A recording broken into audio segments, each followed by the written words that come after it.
Oh, Internet, happy Monday. Howdy, And folks. welcome to the Add 15 miles per hour to your serve in 5 days serve challenge. Type in the chat section, let us know where you're dialing in from. We typically have people from all over the world attend these, which is always quite Well, humbling. let's see who is the farthest from Virginia Beach today. That is where we're located. Contest. Virginia Beach, Virginia. Now you're just gonna have people making stuff up. Like, I'm Yeah. from Australia. Which wouldn't be the first time we've actually had Australia tune in. Many times. Yeah. That's probably the furthest place from Virginia Beach, though. I would think so. Yeah, it's pretty far away. Yeah, anyway, guys, welcome. Sorry, we'll talk to you eventually right now. We're just catching up on distance and geography. But yeah, type in where you guys are from. Let's see here. Orange, California. There we go. La Canada, Flint Ridge, California, Vermont, Buchanan, Georgia, NYC, Houston. Very cool. We got people flowing in here. I know how technology is. It's hard, so we're going to give it a minute or two to make sure everybody gets in. If you're like Nate, you're never right on time anyway. That's not true. It's my New Year's resolution this previous year, and I'd like to report that I'm right on time. Or time right on most time. of the time. Yeah. As you guys are pouring in here, there's probably some of you. So this streams, if you got those of you who have done live streams with us before, we cast this out in as many places on the internet as we can. So I think there is 6 different platforms where you can be watching this on. You may just be logged into Facebook and said, oh my gosh, Nate and Scott are live. Let me check this out. What we're actually running here is a challenge that we want you to register for, because there is some awesome stuff that we give you completely for free. So what I'm going to do in the comment section is I am going to drop a link to go register for this thing. Again, it's completely free. So if you haven't done that yet, go here. Let me type this in the comment section. Go here to register if you haven't already. And there is your link. Really kind of the idea here with this is, the serve is one of the most difficult things to learn in not just tennis, but all sports.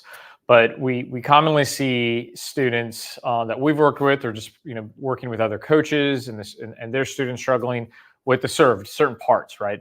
But unfortunately, the way a lot of lessons are set up, it's like you do a lot of other things. In the last 10 or 15 minutes, we work on the serve. Left. Let's see if we can teach you the most complicated thing on earth. Right. So we spent a lot of time and kind of put our brains together, looked at what we were successful with working with students, and the way that how could we take so much information of 8 moving parts in a serve and just really strip it down to the key essentials, the 5 main things that make a good serve, and that became the serve challenge. That's right. And this isn't going to be like a painful 2-hour thing. Like we're pretty quick with this. 25 minutes, you should be in and out here. Nobody gets hurt. Each day, something quick and actionable. Make sure you've got a tennis racket ready. We're definitely going to do some stuff, if you're sitting at a desk, or I don't know where you are in the world right now. If you're near a tennis court, that's great, but probably unlikely since we're live streaming on the internet. So grab a tennis racket. We're definitely going to walk through some things that you're going to want to sort of tinker with and feel as we're talking about them. So do that. And lastly, as you guys registered, I'm sure you all saw the option. Sorry, not a lot of sleep last night. All saw the option to buy the Serve Challenge recording. Of course, we are a for-profit business, and we would love your money from the recordings, but that's not really the point. We know how life is. Your doorbell's going to ring. You're going to miss a component of this. You're going to want to rewatch this stuff. There's a Serve workbook that you're going to see us address on screen throughout the whole challenge. You're going to want to come back to this information. So when we're done with this, we typically turn it into a course. It'll probably cost $199. We haven't actually figured that out yet. But I can tell you it's going to cost more than the $49 we're selling the recordings for. So if you go here, and I'll throw this link in the comments section. If you go here and grab the recordings before the Serve Challenge is over, you're going to get basically a $200 course for $49, and it'll be a lot easier for you to follow along. You'll have the printout workbook to put in your bag. It's just sort of insurance that this stuff actually works. So I'm going to drop that in the comments section here, and we've got over 700 people in here, so it's probably about time to get all right started now. There we go. Everybody's like, welcome, folks. Stop talking. Get recordings here. See Mr. Westerman commenting. What is Mr. What are the 5 things that lead to success at the nest? It's got nothing to do with a serve, and I can tell you that right now. Be there early. That's true. Be there early. Step 1. All right, what do you think? Day 1, shall we dive in here? Let's get it. I'm going to preface this because on day 1 we have to talk about some of the basics, Fundamentals. but I promise you, most of you are missing one of the most basic fundamentals that you think you already have correct. So when we start talking about this, don't say, oh my God, they're talking about the continental grip. I know this. I think there's a good chance that you don't. We've even fixed this exact problem with Division I college tennis players before. This one little tweak could be the thing that instantly adds 15 miles an hour. So pay attention. Day one, is it as exciting as day 5? Maybe not, but if you're missing a couple of these things, it could be the most impactful. Out of the gates, yeah. No, whatever you try to change from day 2 or 3, if you don't have day 1 right, none of the other stuff is going to add up. So shall we jump into the continental grip? For sure. And just logistical here, just so you guys know how we're going to operate. There's a lot of people in here. There's no way we can in real time answer questions. So what we're going to do is we're going to kind of present like we're giving our high school senior speech. And then we're going to open up the floor for questions. And we won't go through the whole thing. We'll stop and take breaks and, open up the floor for you guys to ask some questions. We're on like a good minute and a half delay, which makes it really fun to present to somebody. It's like we went live and we're like, where are you from? And then we had to stand here for a minute and a half and wait to actually see the responses. So as we're getting close to a breaking point, I'll say, hey, go ahead and start entering your questions in, and then we'll start to field. So without further ado, let's get down to business. Yeah. Shall you do the scrolling and I will? Absolutely. Yes. So day 1, let me get my Zoom on here.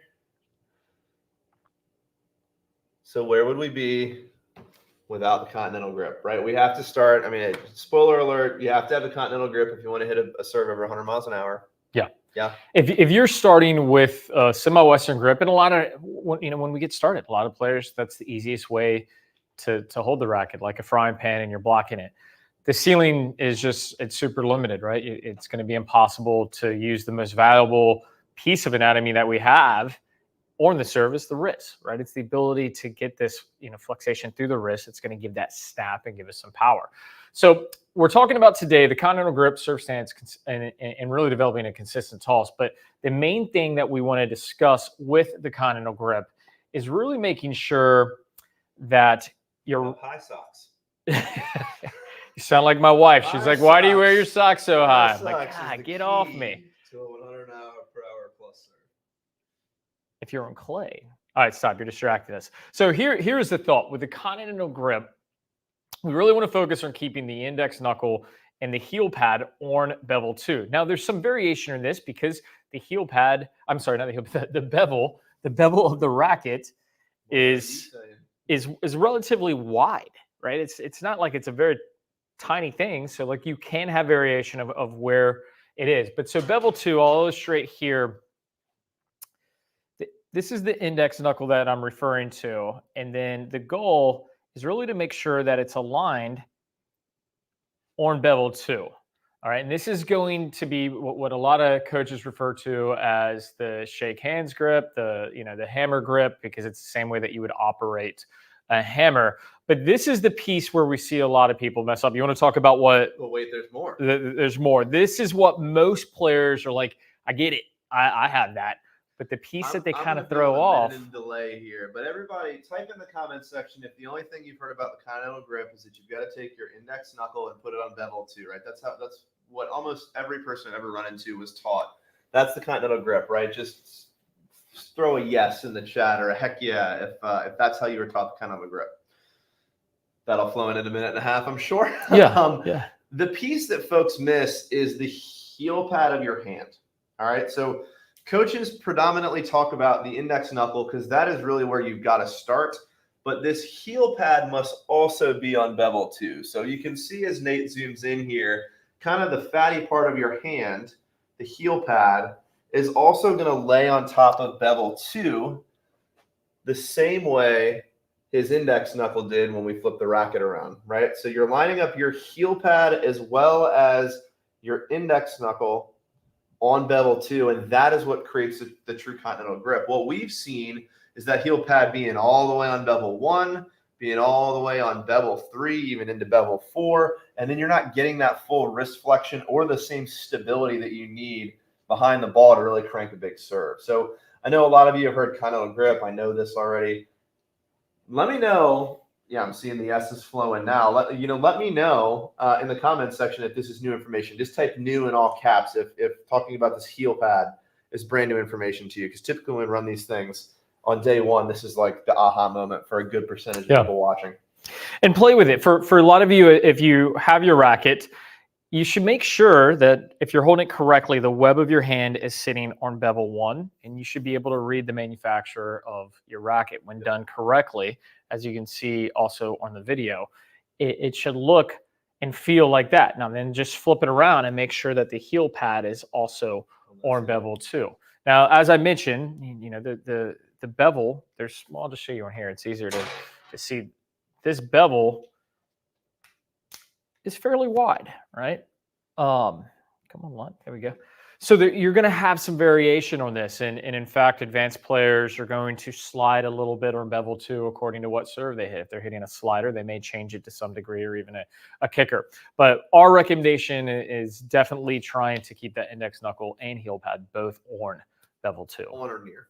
Yep. So on or near. So we have the way this is going to work is that we give we give you the instruction, and then we have an exercise. Yes. Right. So so that's the whole point of this. And we call it a challenge. You think about like a fitness challenge. You don't just talk about fitness. There's an actual exercise each day. So if you want to get max value out of this, and this is actually one you can do at home, unless you live above somebody else, they might not appreciate it.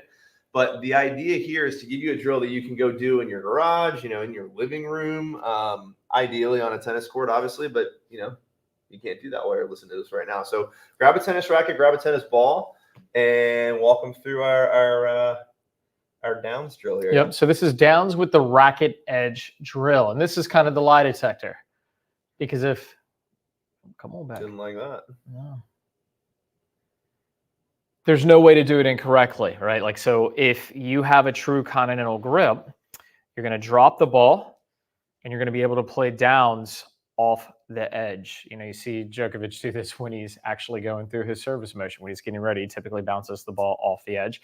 It's also an exercise that we teach kids. It's when kids are just getting started in the game, learning dexterity, kind of learning the how to control the racket and the ball. We have them do downs. Now, the big piece here is just, you'll see throughout, I never really let it get too much above my waist. If it gets too high, it gets super difficult. So just keep it low and do it very softly. Kind of like you're hammering a nail. Yeah. Yep. And this is just to make sure that that you have the correct grip and that you're comfortable with it. This is the drill to make sure that continental grip is correct. For sure. We typically don't grab questions in the middle, but because we've once again forgotten that left-hand people exist somehow, I am going to interrupt our previously scheduled programming to cover the grip for lefties. So that is a good question. So you're honestly just going to mirror this. And I know as a lefty, you're really sick of right-handed people saying, just mirror it, it's fine. But it is the same concept, right? It's bevel 2 if you were going counterclockwise instead of clockwise. So where I want to be is I want to take from bevel 1, I'm just going to work backwards, right? So can you do this left-handed? Yeah, I can do this left-handed. I got this. For y'all that don't know, I played left-handed for several years out of necessity, because of an injury. All right, so the index knuckle here you're going to see is on the farthest bevel. So if you want to think about it, bevel 1 is always going to be here. And then we go bevel 2, bevel 3, bevel 4, bevel 5, bevel 6, bevel 7, and then bevel 8. So all I'm doing is sliding back from 1 and then getting back to 8. All right, you're always counting forward. Said it first, just to keep it super simple for you lefties. Bevel 1 is the top. You're just shifting 1 bevel to the left. If you're a lefty, you're shifting 1 bevel to the right if you're a righty. That's right. Yep. Hopefully that helps. And the heel pad, all of it stays exactly the same. You're just reversing it. Any other questions, or should we go on to the next? I think we're money, guys. Do please practice this, because I think there's going to be a lot of you at home. They're like, man, these clowns. Like, I know the continental grip. This is the lie detector test. If you can't do downs with the blade of your racket, your continental grip is actually incorrect, and I guarantee you it's the heel pad if that's what you got going on. So pay attention to that. Make sure your index knuckles on bevel 2. Make sure your heel pad is there, and make sure you can do sort of this hammer down or downs with the edge of your racket drill. And believe it or not, I mean, there's professional players. I mean, look back at Thomas Burditch and a few other players, Raonic probably more recently, that made adjustments early on in their career with the grip. I mean, not drastic, but really, played with it in order to improve the serve. So this isn't just for novices. This makes a difference Yeah, at we all corrected levels. a Division I college tennis player, like I said, who wasn't doing this and was only serving in like the mid 90s. And the extra wrist flexion he got by shifting his heel pad, Yeah. Yeah. huge power unlock. So if you're doing this wrong, you're going to be real happy when you start doing it right. All right. All right, next up. You're scared to touch the technology, aren't you? I just want to make sure that you're involved. no, like I man the iPad, you man the TV. That's sure the involved. I teach tennis too. You know what? I'm going to take on step 2 here. Yeah, Because we can yeah. screw this guy. You got it. You get off camera. I'm leaving. I'm leaving. Here. I do technology and the teaching. So step 2 here, exercise 2, second concept. We have to talk about the stance, right? 100%. And this, while it is certainly not complicated, it is really important to get right, because if you don't get it right, you're not going to square up your hips, you're not going to square up your shoulders, and you can't get power without either of those two things, right? So the very simple instruction here is that you are going to take your toes and you are going to line them up. Oh, we're going to get a lefty question here for sure. You're going to line them up and point them to the outside net post. All right. And this instruction is the same on the do side. It's the same on the ad side. If you notice Nate's feet here, and I'm going to try and really zoom in. Good call on the black pants, black shoes, by the way. I corrected it and all the it was so cold that day. I corrected it, and in the demos I'm wearing shorts because people want to see my knees. There you go. What are your knees doing? You can kind of see here, there's a straight line between Nate's front heel and back toe, right? So people always ask us, well, all right, I know I want to generally point this line between my toes to the outside net post, but what does that mean in terms of relationship from my heel to toe? And you can see it here. It's almost in a straight line, right? Perpendicular with the net. The goal here, and you can talk a little bit more about this in depth, but the win here that you'll see by sliding this foot back, your back hip and shoulder rotate. So you're starting off with everything squared off in a way that you're almost guaranteed to coil and uncoil. And that's the big takeaway here. And there's a lot of other pieces that we want to talk about, but the big win here for sure is just getting your feet in the correct position to locking your hips and shoulders to get maximum rotation. Yeah. Yes, sir. All right. So as we look at the demo, just remember that the whole goal of the stance that you're starting in is the ability to load the hip. So as we zero in here, it's loading your dominant hip. So me as a righty, I want to make sure that I have the ability to load that hip. Zoom in a little bit more for the people's. Yeah. Yeah. And this is the same way if you're throwing. Doesn't matter what sport, doesn't matter what you're throwing. When we throw, we have to have the ability to load our back hip. So therefore, we have to get our back hip back behind the left, and there should be an angle. We're looking at about a 45-degree angle. So as I run through this, what you're going to see is here, I'm just like what Scott was talking about. I should be able to draw this line to the net post. Now, there is variation to this. Like if you look at Federer, he's almost parallel. His feet would go more parallel to the baseline, but he's externally rotating much, much farther. That's not something we're going to advise for now. But the key here, if you really want to get into the specifics, is to make sure that your back toe lines up with your front heel. This is the important piece, okay? And if you like your front toe turned in a little bit more, that's okay. If you like it a little bit more parallel, that's okay as well, as long as it's not creating another error. But so here's the stance. And as I go through the motion, what you'll find, guess I was nervous. I had a couple pump fakes there. Nope, not yet. So from here, this is where the hip opens up. All right. And if the stance is incorrect, we're not going to get into, and this is something we're going to talk about in depth as the challenge continues. But I'm not going to be able to get into this tilt with the hips and then the shoulders. But it's all about the ability of opening this hip and loading. Now, when we work with students, we run serve challenges, and I mean, Running with Indian Wells in March. We've probably worked with over 100 students in these challenges and even private lessons. I can't tell you how the vast majority of players have this stance incorrect. Yep. And what ends up happening is we see quite a bit that the back foot's forward. Exactly. The back foot is over here.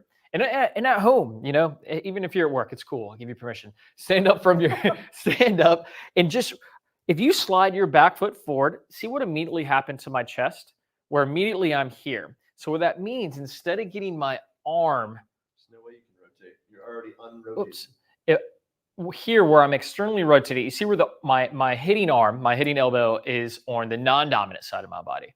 If my right foot slides up, there's no way for me to do that. So I'm going to serve from here and absolutely kill my power. A really easy example of this, and I'm going to hog the screen here with my fat body, but if you turn to throw a football because you need that rotation to release, if I just stood here with my shoulders to you and threw the football like this, which do you think is going to be more powerful, right? So this stance that Nate's pointing out here, pulling that back foot back is very much the same as turning sideways when you're getting ready to go throw a ball to get that coil and uncoil from your hips and shoulders.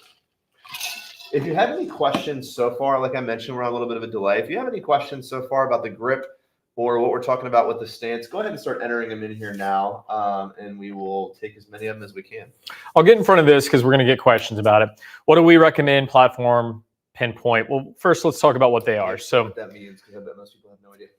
Platform is you're simply lining up with the feet just as we discussed, and the feet don't move from this stance. Okay, meaning that the back foot doesn't slide. You're hitting from that platform. We saw this with Federer, a host of other players.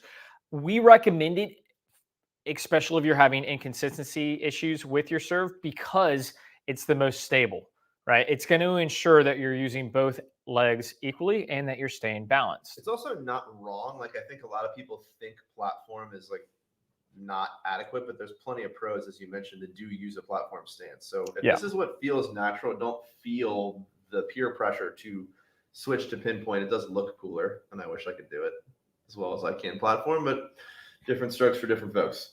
Yeah, so pinpoint, so raise this up. As I'm working through the motion here, what you're going to see is that back foot slide up to the front foot. We see that with Kyrgios, Monfils, a host of other players. And for a lot of players, they prefer this because of rhythm. What we find is, especially if you're playing at a lower level and you're trying to fix the hands and the upper body, if you start working through a pinpoint, things are going to happen too quick and you're going to lose control of the upper body because of what's happening with the feet. Now, if you're already comfortable with pinpoint, I think it's great. I think we're seeing some of the biggest serves in the world operating from a pinpoint. I do think there's a little bit more forward momentum that's created from it, but it's really difficult to time. I've been pinpoint my entire life. As I've gotten older and I face injuries and I don't play as frequently, my serve's a little bit more erratic. And from platform, what I've noticed is that it's easier to kind of stay stable with it. For sure. All right. This is personal preference too, right? I mean, can't stress it enough. Like, if you walk out there and you have the natural tendency to slide your foot, most coaches are going to probably encourage that unless it's throwing off some of the other key components. That's right. Should we field a question or two and then keep it going and then sort of let's do it. Weave in and out here? This is actually a great question from Alex, and he's talking about the grip. So how close are you to the butt cap? So when you're holding the racket, this is another one of those things that's personal preference. You can have, and Alex, I'm going to hide your comment here to make sure you can see the actual instruction. That's a great question, man. You teed us up there because we missed that. Yeah. I just turned off our camera and not your comment. I remember my first time using the internet. Nate said. All right, so Alex, here's what's going on. Your heel pad at the butt cap, like for me personally, I hang off the end. So if you can see here, like my hand is actually completely off the end of the butt cap, and I'm almost sort of smothering almost the edge. There's plenty of players that play with it up, but you've got to be far enough down where you're not creating this weird seesaw waggle, right? So you've got to be far enough towards the end of the grip where you're not getting that seesaw effect, where you've got full control over everything from the grip up.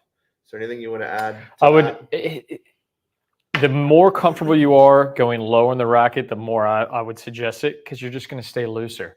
When I'm here, and you can see, like what Scott's saying, if this starts getting in the way, I'm not going to have the same ability to pronate. Keep it loose. Like you can see here, this is where I hold my grip. You can see that I'm keeping it off there. It might feel funky at first, but you want to stay loose, right? If it feels odd, you may be gripping too tight.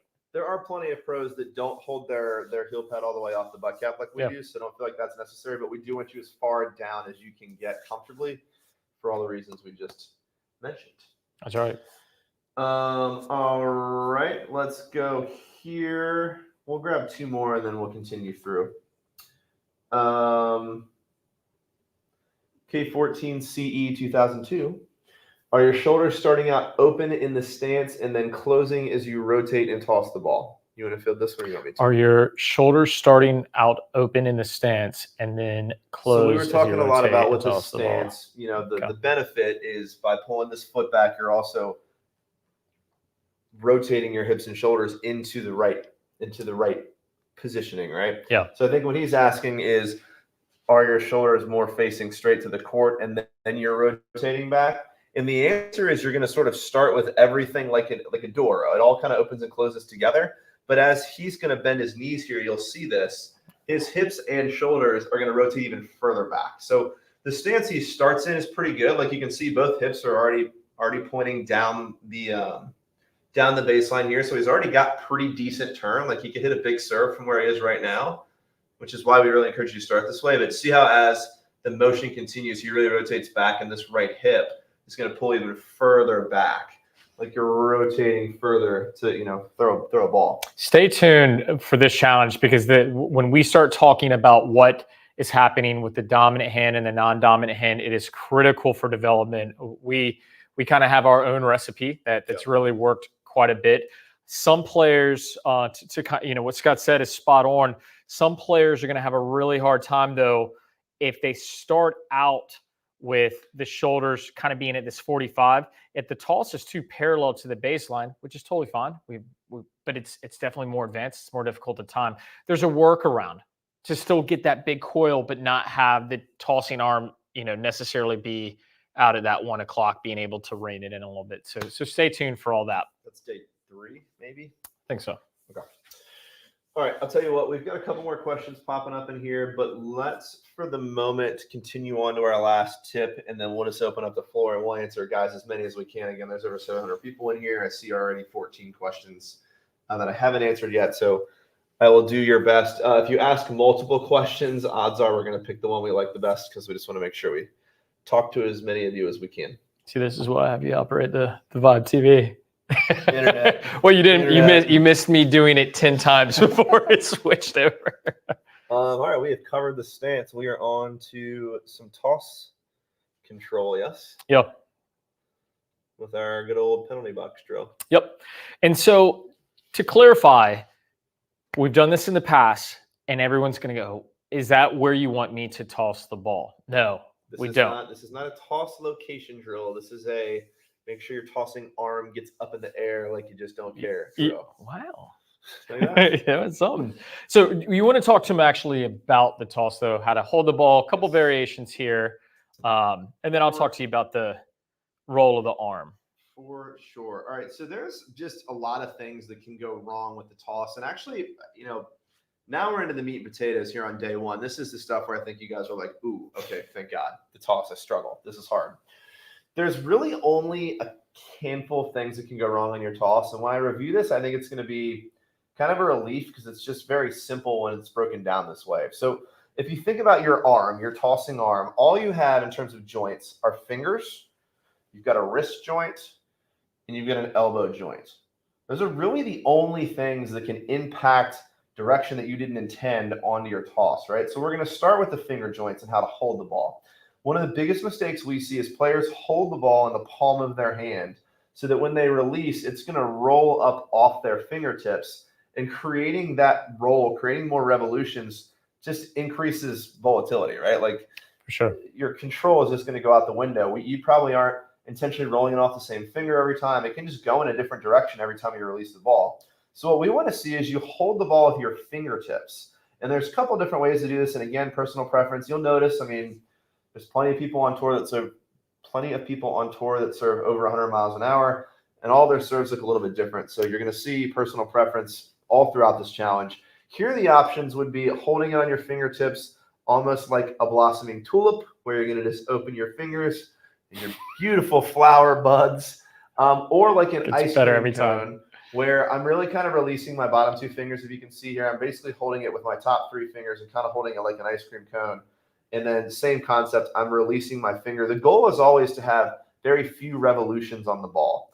When I'm watching one of my students toss, I may not even see, unless I'm really looking in slow motion video, that they're holding the ball in the palm of their hands, but I'll know it's happening when I see the ball start to rotate everywhere. So that's kind of talking about the fingertips and this piece of the hand. The next one is the wrist, right? Like a lot of players will just get their wrist doing too much as they release the ball, and they'll flick the ball behind their head on accident. So what we want you to do, not tension, not flexing it, but we want you to lay your wrist out.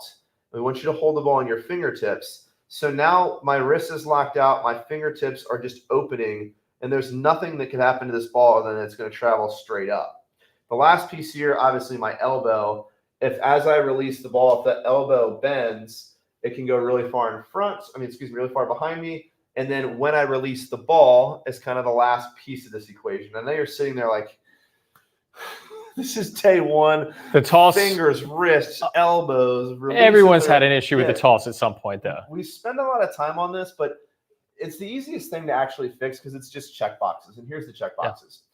Yeah. Are you holding the ball with your fingertips or in the palm of your hand? Palm of your hand is incorrect, kind of no matter what. Or show them, or too much of your fingers, right? That's common as well, right, where all of a sudden, like, you've got it more on the second, crease as opposed to being like the fingertips. Right. That's important as well. So fingertips is the first box you got to check. Second box you got to check is that your wrist is not imparting change of direction on the ball. So it's just as simple as lock your wrist out. So are you holding the ball with your fingertips?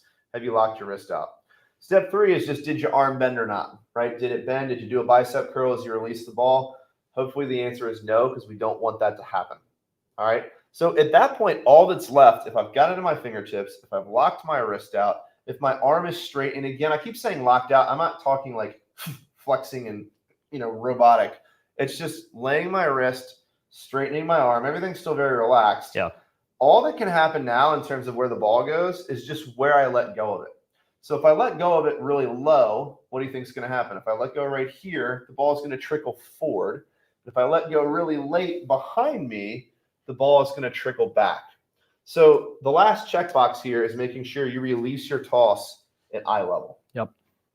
Cool. Absolutely. So you're tossing with your shoulder, right? That's the mechanism. Your legs are going to help with rhythm and releasing it, but you shouldn't be using your legs to initiate the toss.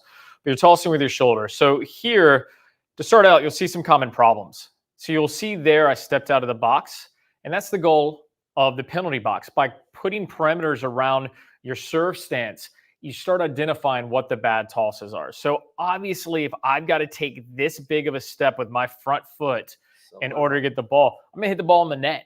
There's zero doubt about that. Yeah, I'm also going to foot fault. Now here, where the ball's too far off to the side, we see that when we get these big sidewinder serves. Yep, the toss just unfortunately is coming out of the hand too early. I'll let you see that again. Let me go back to this one here. So, because we see this one a lot. You'll see the ball has left my hand before it's reached the eye line. All right, and from there, all of a sudden, the ball starts to list this way, unfortunately. And that's just going to be a really tough serve. So the big piece outside of making sure that you're balanced, all right, that's key. In all of us, I mean, when we've been nervous, when we think about a big moment in a match, and also in your serving or match point, it's hard to even stay balanced sometimes, right? Your nerves get a hold of you, and also you've got the weeble wobbles. So this is something that you really want to make sure that you've got ironed out, right? Like your stance and the toss. Now, what else this does is it ensures that you're getting into a shoulder and hip rear pelvic tilt. And this is the big takeaway for today when we're talking about power. If your arm, whether you start with your arm down and bring it all the way up, or if you're like me in the previous videos where I'm abbreviated, it just means that I'm not bringing my arm down. I'll back up just a second so you can see that. So here, a lot of players will start with the ball down by their thigh and then bring it up to here. But what Scott and I see the most is most people, their arm will not get above that. All right. So if I'm looking for a shoulder and hip or a pelvic tilt, I want to make sure that my arm gets all the way up. Look at the difference of this radius, right? Let's draw it out. So if Can you give him one more zoom in? I just want to make sure I'm looking at the screen here. That's way better. All right. So that's where most people are commonly, right? But if you allow the arm to go all the way up, look at the difference. Okay. So this is where a ton of power is coming from. We talk about shoulder over shoulder. That's something we're going to talk about on day 3. This is it. And it's as simple as allowing your arm to chase the ball all the way up. So what you do here is you just catch the ball. To learn to do this, when you go through the toss, you allow your arm to go all the way up and you catch the ball. And this is going to get you into that preferred shoulder and hip rear lateral tilt. And again, guys, the point of this drill is to practice your toss location, right? Wrong. The point of this drill is to get you comfortable getting that arm up, as Nate just said, to get into that rear pelvic tilt. We're going to talk a lot more about what happens, obviously, with the racket hand and exactly where to throw your toss on day 2. But, you know, as we're looking at this stuff right here on day 1, we got to get the basics right. The basics are the grip. The basics are making sure you're not imparting weird directional volatility on the ball because you're flexing your wrist or because you're bouncing your fingers all over the place. We just want to get the basics straight here, right? So we understand how to hold the ball. We understand how to hold the racket. We understand what the toss arm's got to do to get our body in the right place. That's a pretty fair summary of day 1, yeah? Yep. We just got to talk about the toss now. The last exercise. The last piece. So where does the toss go? Yeah, where does the toss go? Okay, so controlling the toss. I've got enough questions saying the same thing that I'm just going to throw this on the screen really quick while you solve the world's technology problems.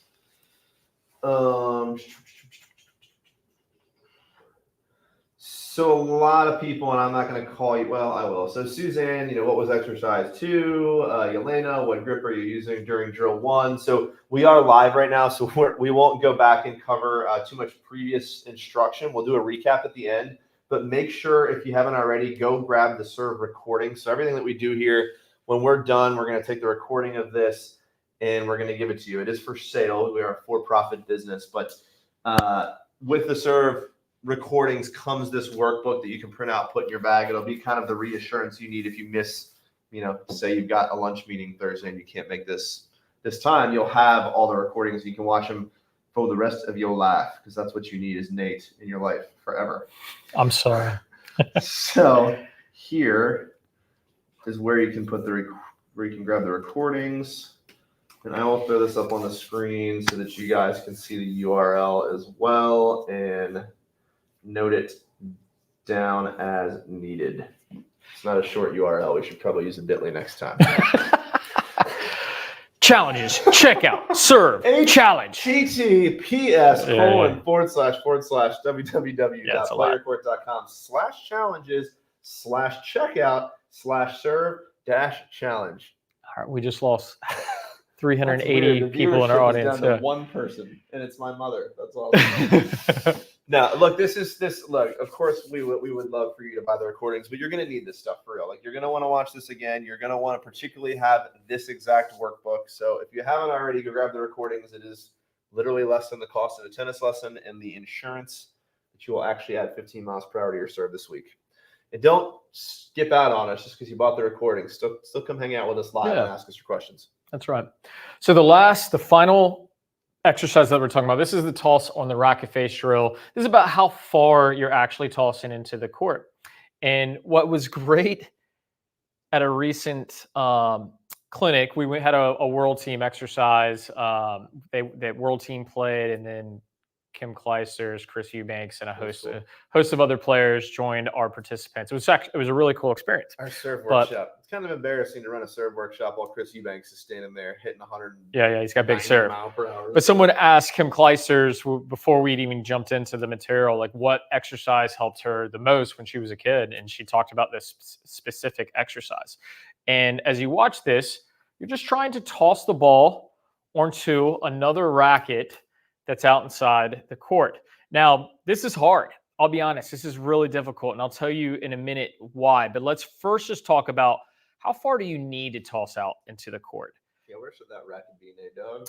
There's no need to get the ball any farther than your arm can extend. So here you can see my arm is extended here.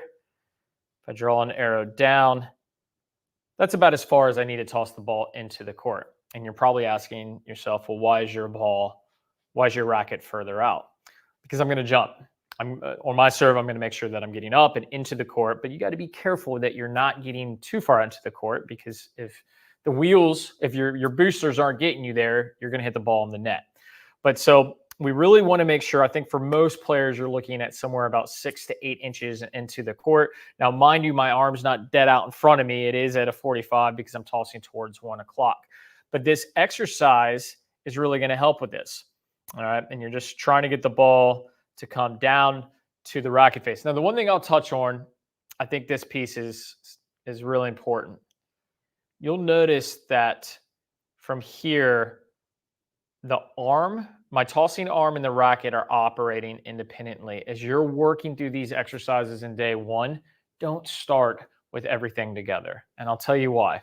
If you have bad muscle memory, let me rephrase that. If you have muscle memory that is not desired and you're trying to create a new habit, if you start in an old groove, you're going to just stay in that groove. If you keep doing what you've always done, you'll always get the same result. What you've always done. So separate it, create a new habit. And that way you can start thinking about the arm and the racket operating independently. So as I zoom in here, same thing, arm goes up, and you want to try to get the ball down to the racket. Now, I said I would mention why this is so hard. I'll fill you in on the secret. When should you hit the ball?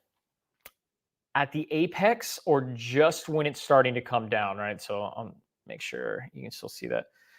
So there, and about how high you should, we're going to get that question. How high should you toss the ball? As high as your arm and your racket extends. And then you can add a little bit according to how much you jump. So what he means there, if you're standing fully extended with your racket reaching up, and we don't have enough space to the ceiling here to show you this, but if I was really short, full extension here, right? We would want the ball a little bit above the head guard. That's right. So as far as when you're hitting the ball, this is really your window, right? So the ball is at its apex or when it slightly comes down. Either of these are acceptable. I know you're thinking when the ball comes down, look at the vast majority of pros, the ball falls just a little bit, maybe a half an inch, but it falls just a little bit. You don't want it to fall a ton because the goal is before gravity starts to yank it down on you, then you've got an opposite force fighting against exactly. Swinging motion. So to my point, let's watch the trajectory of this ball as it continues to fall. It doesn't fall on a straight line. It's actually falling where it's coming down this way to the ball. Right. So the more that you let the ball fall, the more the course of the ball is going to change. Right. So at the apex or just maybe an inch after it's come down. But I think for most of us, aiming for the apex is going to be the goal. That is true. And don't be hard on yourself. Like Nate said, when you get out there on the court, or you can do this even in your house if your ceilings are high enough, or go outside and do it. It is hard. You're not going to hit this thing 10 times in a row. If you do, film it and we'll put it on YouTube because it is really hard to do. Yeah, we didn't share all the times I missed. Yeah. Egregiously. People are complaining my mic isn't working well, and all my receivers seem to be working correctly. Hopefully you guys can hear me now. Just throw a yes, we can hear you in there if my mic sounds okay now. That's kind of it for day one, right? We'll do a quick recap. Yeah. There's a bunch of questions in here. Now is the time. Start throwing some more in here. We're going to go, let's say for 15 minutes, we'll answer as many of these as we can. Love it. Fair? All right, I'm going to scroll up a bit here. Okay, good. Elena says yes, she can hear me. Okay, perfect. Somebody tricked me. Somebody said your mic doesn't work. All right, let me go back up here. We talked to Alex about the butt cap and where our hand goes in relation to the end of the racket. All right, so this is an interesting one and super pertinent to you and me, who both have lower back pain. Pinpoint versus platform, which has less strain on the back? Is there actually an impact to strain on the back between the two? I mean, if It's hard to say. I mean, when done correctly, there shouldn't be a lot of strain on the background either. I would say the pinpoint is more volatile. There's more energy being created because there's moving parts, I obviously, think with you're the leg more coming likely up. to do something different on each serve if you have pinpoint with your lower back. Yeah. Would be the only reason. I would say that my biggest suggestion here is just be very cognizant of whether you're arching your back. A lot of players, especially when they're trying to hit topspin, they're arching their back and they think they're bending their knees, right? But on a platform, and the platform is probably what I would suggest. On a platform, when you're going to bend your knees, make sure your knees are going forward into the court. If you feel like your knees are going parallel to the baseline, it's probably because you're swaying your back, and that's going to create a whole ton of problems with the back. Yep. I can't see who this is because I didn't log in, but it just says Facebook user. So hello, Facebook user. It says, I thought you could get more power and pop with the lower grip. I'm going to cover this in like 5 seconds because it's important to reinforce. We talked about where your heel pad actually goes, and we talked about how important the continental grip is, but then how important it is to get your hand as close to the bottom of the racket as you are comfortable, with the option to hang your heel pad over the butt cap or just be right up there on the end. It is not an option to be up here because the racket becomes unstable, almost like you're creating a seesaw. So you need to have your hand all the way towards the bottom of the racket. How comfortable you are and how far over the butt cap you want to go with your heel pad, personal preference. Anything you want to add? Don't do it. All right. Moving right along here. Another Facebook user says, how about holding a glass of water when we were talking about the toss? That's very similar to the ice cream cone and totally acceptable as long as you don't grip your glass of water too tight or hold it with all 5 fingers. Yeah. Should be holding with just the top 3. And so like holding a glass of water with 3 fingers, you'd look fancy, but yeah, there's nothing just wrong very with light. Yeah, that's totally fine. That's I've heard that a lot, and a lot of coaches use that. I think holding it like a glass of water is totally good. Yeah. This particular Facebook user is screaming at us in all caps. I'm just kidding. I can say that because nobody knows who you are. You can make fun of people when nobody knows their true identity. Be gentle.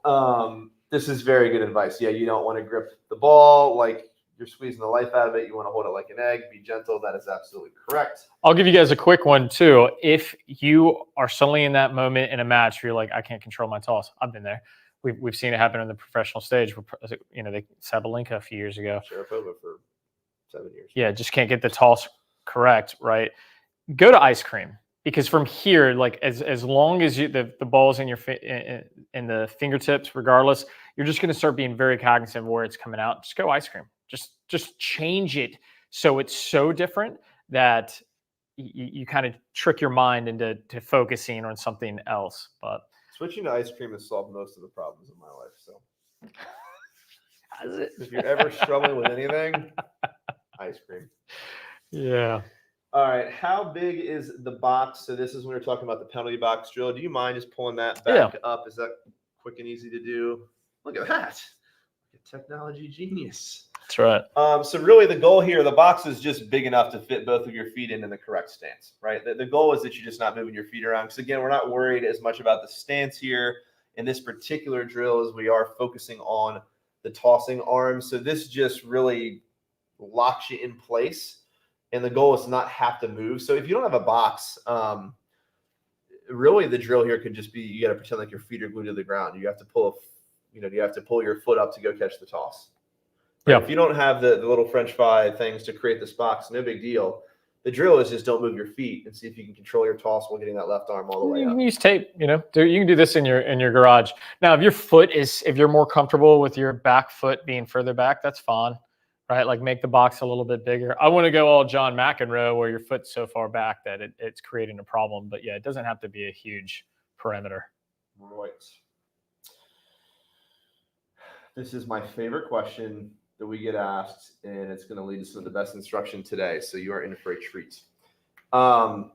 B-Man says, what is your opinion on how the serve is more like a throw, practicing first throwing balls into the service box and then progressing to racket and lastly full motion? So I will rarely poo-poo another coach's instruction, but if you have heard the instruction that serving is like throwing a pitch or a baseball, that is bad instruction because it is more like throwing a Hail Mary football pass. You're thinking about throwing the ball up towards the ceiling. So I love the progression of throwing into serving, but the throwing motion should be straight up into the sky. If you're aiming in that box, you should be almost trying to hit the roof and then have it come down into the box, because that's more like the motion that we're actually looking for. We talk a lot about that tomorrow, I believe. I mean, the goal of the serve is to get the chest up to the ball, right? So like everything else about throwing is great for serving, but the problem is it's typically linear. You're going to a target and there's not a whole lot of loft. If I want to get my chest up to the ball though, I need to be this way in throwing, as if I'm trying to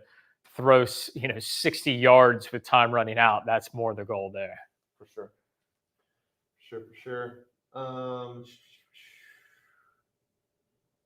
This is a great question that I forgot to cover as well. So go back to the stance image with our red arrow for me. I guess that's on the workbook over here, right? I gotcha. Got me over there. So when you're on the deuce court, we talked about how you want to draw a little red line for me. If you ask nicely. Please. I got you, Like buddy. my wife. I got you, buddy. You want to do it faster, please? It's not a perfect line, but it was an attempt. Sorry, I can clean that up a little bit. Remember, our instruction was your toes are generally going to create a line towards the outside net post. This instruction is the exact same. If you're lefty, you would just be standing the other direction, and the arrow red line would point this way. And it's the same on both sides of the court. So if Nate was on the ad side of the court, his toes again would still point in a straight line towards the outside net post there. So yeah, you're just moonwalking back. Yeah, exactly. The stance is exactly the same. Remember that the goal of setting the feet this way is to pull that right hip and shoulder back and to make sure you're starting off with the best chance possible of getting a lot of rotation. Yeah. On the ad court, if you're more comfortable opening your back foot a little bit, that's totally fine. I know a lot of players, especially on a topspin serve, a kick serve, they open up that back foot to help assist the hip in order to get back behind the ball and find the direction over here. But it's largely the same. I mean, you want to stay with that guideline. For sure. Okay. Moving right along here. You said tossing 6 to 8 inches inside. So this is, we're now talking about the, go back to the drill. I'm just having you steer all the technology right now, but we're back to the drill now where we're talking about where to toss the ball. So remember the penalty box drill again, we're just working on getting that arm up. Then we move into a drill of where the toss should actually go. And the question here is, you said tossing 6 to 8 inches inside to land on the racket. Yep. But what's the distance between the head of your racket and the baseline for the purposes of this exercise? Yeah, for me specifically, right, I'm a little bit beyond 8 inches. I would say probably closer to 10, maybe even 12. But that's for me, right? It'd be very difficult for me to practice a toss that I don't normally use. Why do I toss farther into the court? You got longer arms. I'm pretty long, and I've always had a contact point that's further inside the baseline. There's advantages to that, but I don't suggest it unless you're playing at a particularly high level because it's more difficult to time. A lot of players end up hitting into the net. But the advantages are, I mean, obviously, the further the ball is to your opponent, the faster the ball is getting to your opponent. But I would say for most people, so you can see your racket there. Sorry. Yeah, I would say for most people, I would focus on about that 8 inches. But remember, I think this is key too, beyond that. The tossing arm here, I'm at 1 o'clock. So don't think about this as just the arm being outstretched. My arm is at a 45 degree angle because I'm tossing at that 1 o'clock mark. But I think in general, look for that about 8 inches, 6 to 8 inches inside the baseline. You'll be good. For sure. Roy asks, and this is good re-emphasis here because I think a lot of people get confused with this, and we'll try and just sort of beat a dead horse here because this is like really important to understand. Yeah. So the penalty box. So this is the drill that you're looking at. Not anymore. Nate took it away from me. Sorry, I thought you wanted the penalty box. So in the previous drill that we were looking at where Nate was tossing the ball and aiming for the racket out in front, that is the drill for where we want that toss to go. This is not a toss drill per se. This is a drill on understanding how to get your left arm up in the air and enter this rear pelvic tilt where you see the hips are starting to almost wind up like he's going to do a cartwheel, right? So in the penalty box drill, yes, he may be catching the ball behind his head. That's fine. That's not the point of the drill, right? The point of the drill is to make sure he's getting comfortable fully extending that left arm. And then the progression that we move to from here is that then we're going to work on where we actually release the toss and where we aim, right? So he's going to get really comfortable with controlling a toss with an extended left arm. And then once you can control a toss with an extended left arm, you can control a toss with an extended left arm, and we start to work on where it should actually be. Right. I tried not to throw it behind you, because what happens a lot of times when players throw it behind them, they turn their hand open, and that changes the dynamic of things. Just try to keep it straight, right? You can see as the ball is entering my hand here, and it's pretty much straight all the way through. Yeah, like that is obviously not the 6 to 8 inches we just talked about onto the racket, right? Exactly. So again, this is the drill to work on getting that left arm extended, then the tossing the ball onto the racket on the ground 6 to 8 inches in front of you. That's what we want you working on in terms of toss location. Yes, sir. All right. Let's see here. How does the foot angle change when you're playing doubles and closer to the alley, still to the net post? I think we kind of covered this just a second ago, but yes, no matter where you stand along that baseline, the goal is always to have that straight line between your front heel and your back toe, and your toes will always point in a general line. If you're a right-handed player, to the outside right net post. If you're a left-handed player, to the outside left net post. You know what? No matter where Nate's standing here, that line is always going to point to this net post. If he was left-handed, it would be the same thing, but to this net post. You can have, remember we said, you can have slight adjustments according to what serve you're hitting. You know, I may not have my back foot quite as open as much if I'm hitting a flat serve tee or in the ad court, because if I'm serving from a wider position, it's going to be tougher. But this is just a general guideline to make sure that you're keeping the hips open through the stance. It is indeed. Alrighty here. We probably have time for like 3 or 4 more. And guys, I apologize. I wish we could get to all of these. We would be here for days. So I'm trying to grab as many as I can and go as fast as I can. Will you be addressing how and when to flex your knees in your service motion in the future, or is now a good time to go over it? So this is important. Day one, we haven't talked about legs really at all yet, right? So day one is basics. You've got to build on this foundation. We want you to go do these drills that are in the workbook. You need to go do these 3 things. You need to practice the continental grip and do your downs drill. You need to go out there and make sure you fully understand what this stance does, what correct feels like, why it's correct, what it's doing for your hips and shoulders. And then the drill that we talked about, I'm spacing here on the last one. What was the last exercise? The penalty box, like getting your left arm up in the air and then tossing out toss to the location. racket. So that's kind of what we want you to master for day one. We are certainly going to get into the legs before this is over, but not yet. So prioritize this. This is what I think is wrong with really serve instruction in general. And we can say this, like we've experienced this as coaches.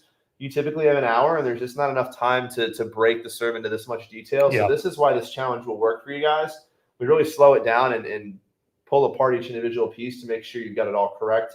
And now hopefully like when you're done, you could go teach this to somebody else, right? Like we're kind of telling you, kind of pulling back the curtain here as coaches and saying, hey, this is how we know it's wrong, and what we're saying in the last 10 minutes. More is not better, right? I think sometimes as coaches, it's like we want to share everything that we know. And it's like, we're really only good at absorbing a few things at a time. And the serve, as complicated it is, that's why we break this down into a 5-day challenge. Yeah, exactly.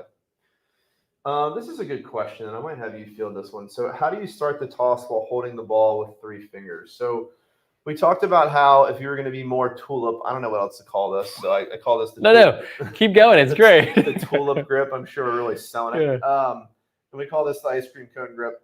No matter what, you're hinging from your shoulder. And we're going to talk a little bit more about this tomorrow, I believe. But when you think about the toss, you're hinging at the shoulder, and really you're pulling up with your hips. So I don't want you to feel like this is all happening in the arm. If you've ever done a kettlebell swing where you feel like you have to kind of pop your hips and your arms feel like they are weightless and the kettlebell just kind of floats up, it's a lighter version of that from your shoulder. So you're rotating up, and that's what's going to cause that arm to float, and that hopefully should relieve the urge to force the ball up.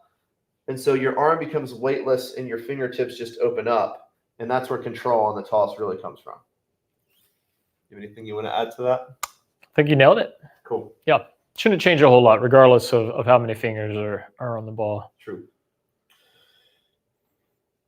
All right. Is the grip for serving different than the grip for regular forehand hits? Yes, absolutely. Well, I shouldn't say. Unless you have a continental grip forehand. Grip. Yeah, we don't recommend a continental forehand grip. We would recommend either an Eastern or a semi-Western, depending on how flat you're comfortable hitting the ball. So definitely a different grip. This is the same grip that you'll use on your volleys and your overheads, though. So if you've got the continental grip right for your serve, all you really have left to do is learn what's going on with your ground strokes. Everything else is done. Yeah, I mean, for a lot of players, continental is everything except the forehand. A lot of two-handed backhands, even the bottom hand is continental, and the top hand is that Eastern forehand or semi-Western. That is my situation exactly. Yeah. But if you're just starting out, all good with the continental grip.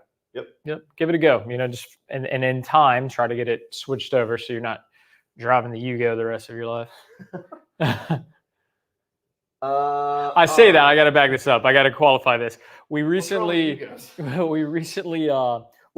Somebody was challenging whether do you teach someone with a semi-Western grip out of the gates, and maybe not out of the gates, but you should start as early as you can. Challenge yourself, right? Like get feel for the ball using the continental, and then start making those changes. I think a lot of times what we see is players getting comfortable with the learning fundamentals, and then trying to change it like 3 years down the road. And it's really hard to change those habits. So try to implement them early on and challenge yourself. We believe in you. You can do it. We do indeed. I'm going to take two more, and then we've got a boogie here. All right, this is a good question. I'm getting enough of you asking for that link for the recordings again. Let me just pull that and post it. Where's Rachel? Where is she?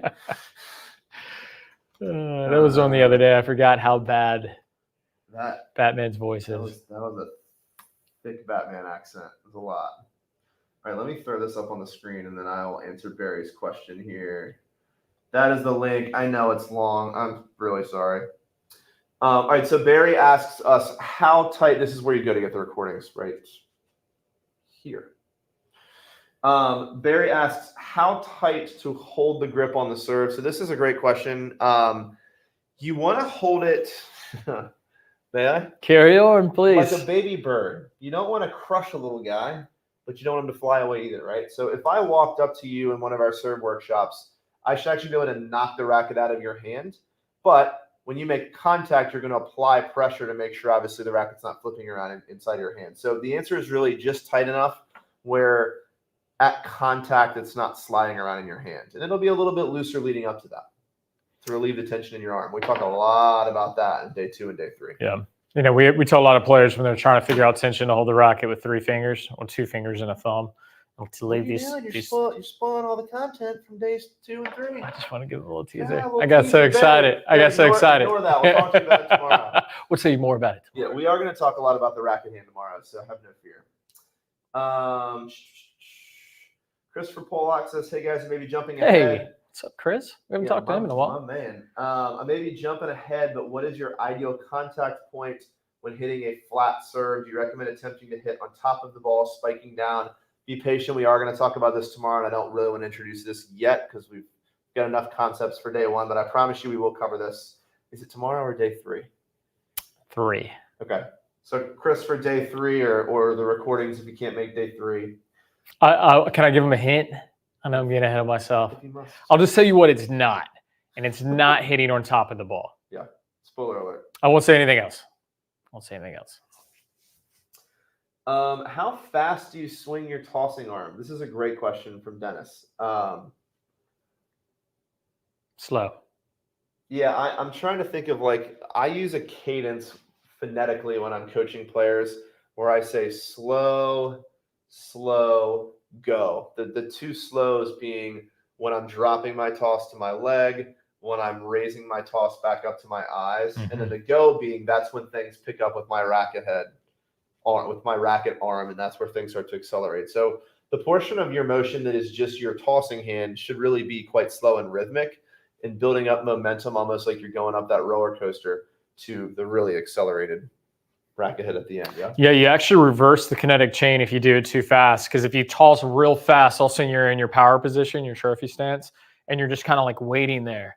And then so it's like your toss got up real fast, but then the power position slows way down to wait for the ball, and then you try to speed it up again. So we really want to time it so that the power position, that piece of it doesn't have to slow down.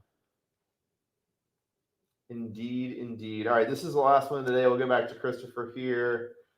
The toss, many ATP, WTA players upon release and full arm extension do turn the palm out facing the net. Yeah. What are the advantages to doing this? Let me open by saying don't do this really in general, right? Right. Because there's really only a handful of players on tour that do this. It's an extremely, extremely high-level move. So unless you're playing at an unbelievable level, this is something we would almost always correct because we do view it to be generally incorrect for recreational players. But you want to field the ATP portion of this? Yeah, so what Chris is talking about. And Chris, I'm going to hide your comment here so everybody can see the instruction here. I had 3 people ask me what time, same time tomorrow. Yes, tomorrow at noon Eastern time for day 2. Sorry. So Roddick was famous for this. As EDC gets to the top, he inverts his hand. For Roddick, it made sense because if you look, this bow is insane, right? I mean, we just don't see that on tour, even at the professional level, right? So for him, turning the hand and getting it inverted created this bow effect, or just made it easier. But I would never advise that. For most people, they create a bunch of English in the ball spin when they start trying to invert the hand. I think it's just parts, maybe stylistic, but for Roddick and a few other players, it was about really getting even beyond the typical shoulder and hip or lateral tilt and actually getting into a bowed position. But Roddick, if you can be Roddick. But otherwise, if you can be superhuman, we always recommend be superhuman. But we talk about it all the time. I mean, at 6'2.5", almost 6'3", Roddick, how big he could hit his serve, he is just superhuman, right? I mean, just absolute superhuman. Yeah, I mean, guys, the whole kind of, I mean, this is definitely my teaching philosophy. You're probably more technically sound of a coach than I am, so you have the ability to do more. But yeah, probably. As judged by some. I like to keep things really simple and just cut out the extra stuff that can create things that go wrong in my students' games. So for me, it's like there's just the risk reward just isn't here for this. Like the extra benefit you could possibly get from doing this is just nowhere near the risk of all the damage it's probably going to cause and the inconsistency. So yeah, I think the answer here is please don't do that. And that, guys, is day 1. Every time we run these, we immediately get asked, can we get on court with you and do this? So we do have that. We actually have some cool live event stuff just in general coming up here in Indian Wells that I want to tell you guys a little bit about here. And, if you're not here for that, feel free to bounce out. But we're running a pretty cool doubles workshop with the Bryan brothers. So if you ever wanted to get out on the tennis court and play doubles with Mike and Bob Bryan and learn from the literal winningest doubles team of all time, that's something we're going to be doing out in Indian Wells. And we also are running a serve workshop that goes through this exact instruction where we look at your game and we obviously make the changes that you specifically need to see. I will throw a link, all the live events that we do, because I know that is what we get asked the most about whenever we go on live streams. How do we get on court with you?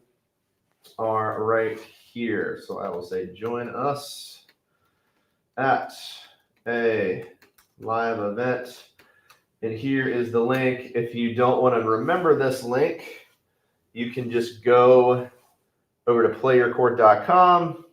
In the upper right-hand corner, you're going to see a little Explore More drop down in the upper navigation there, and you can just click Private Tennis Clinics. That's us. So check that out if that's something you want to do.